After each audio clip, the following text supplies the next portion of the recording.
the only way we learned those to play each of those songs is I said, look here, all his drum playing were just rudiments. So we would learn the rudiments first, and it made the drum start a lot easier to play, knowing their rudiments and what they were playing. And so that that's drumming is just a bunch of rudiments. Right. And I don't when I teach, I tell them, well, I don't teach jazz, I don't teach blues, I don't teach Latin. You can play the same beat for every one of those styles. So it's a matter of feel and that. Yeah. Now, when you were young, let's say grade school wise, did you have any drum heroes? Um, who would they be? Just the guy from I don't remember which guy was playing. The guy from Deep Purple was one of them. Um, just those, not really. I didn't really have a drum hero back then. I was just listening to all the music, all the drummers back then. Yeah. It was my later years I started to listen. I would start to hone into who I liked the most and their style of drumming and things like that. What about your high school years? Did you start veering towards anybody yet? Neil Peart from Rush, what he was doing with that was pretty cool. Kiss, Kiss was everybody's favorite band. Everybody was air guitar and air drumming, everything for that band in my high school years. Um, so yeah, that's the Kiss drummer. That was one of the another drummer that I listened to a lot, because that's basically that was my go-to album back then. What about Michael Shreve? Yeah, he was okay. Or Graham Lear? Yeah, Graham Lear was my basic. After listening to him in Santana, um, he was one of my go-to guys. Um, it wasn't until when I met him when I was out in California, I finally met him. He does a lot of jazz also, and then I started picking up some of his jazz albums that he was on. And yeah, I remember that's it. Graham Lear was one of my go-to guys also. Yeah. Back then. I remember you having those albums, obviously the Santana albums, and Yeah, the Santana albums there. During the high school years. Yeah. Once I got out of high school, that's when my influences got a little bit larger and who I listened to and things like that. Yeah. But I ended up going to St. Ambrose, and that's why I started learning some of the melodic instruments, playing piano, playing xylophone, things like that. And, so there was some good things there. Still doing a lot of Santana stuff, And by that time, like REO, all those kind of bands were playing, Pretty Special, all that. They were all coming into my playing, but that was just basically straight ahead rock and roll drumming. So that wasn't.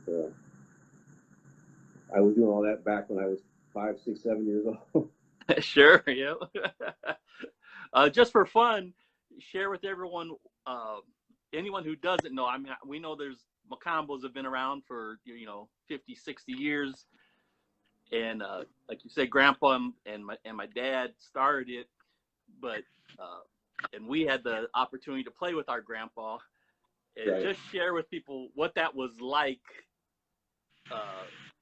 His demands, on anyone who was a musician in the band. Working for Grandpa he ran a tight ship. He ran a tight ship. Um, uh, Preparation was one of his big deals. You had to be prepared with his kind of music.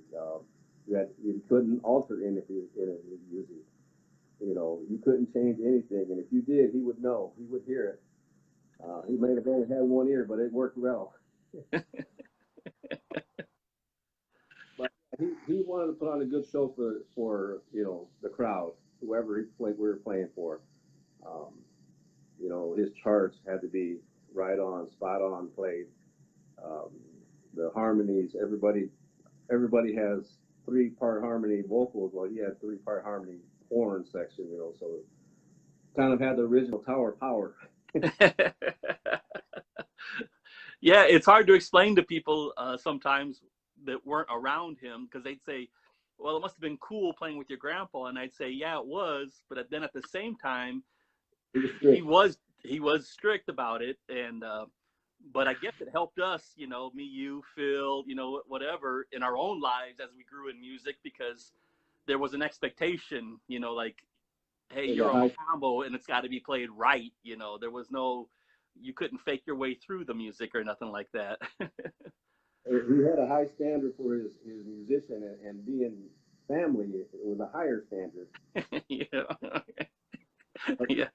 his standard, prepared me for any band. I remember the first few bands when I first joined. There wasn't like, well, we'll rehearse for a month. We'll give you a month to learn this music. It was like, here's Monday and Wednesday we start playing. We start gigging on Wednesday. We'll rehearse before whatever you need to rehearse. So that was one of my biggest pluses is that I could be there on call. I could sight read well. My reading was well at the time.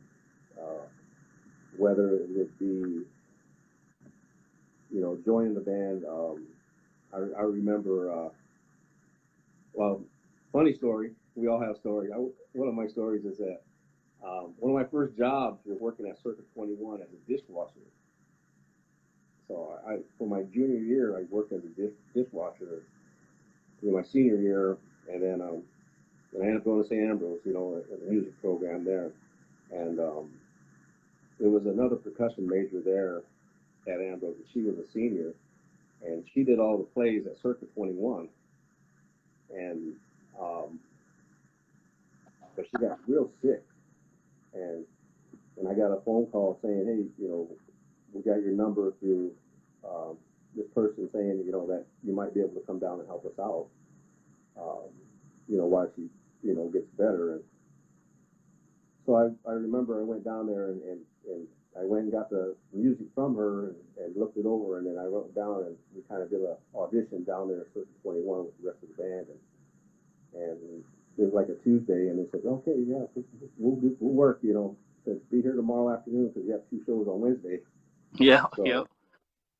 So that was one of the pluses being with, working for Grandpa, was that I was prepared and I could read, and I would go back and kind of jot down some notes, get, prepared to do the show. But so, and I kind of rewrote the show that night too. It's interesting you say that because I want to say it was like 1988, 89. I got a call to fill in for a bass player. You might remember his name was, I think, Daryl Best. Mm-hmm. He had a music store in town, and he couldn't do whatever show was doing on, but it was a girl drummer. I remember. Yeah, it was Mike Bloomy was playing piano, and then I played bass.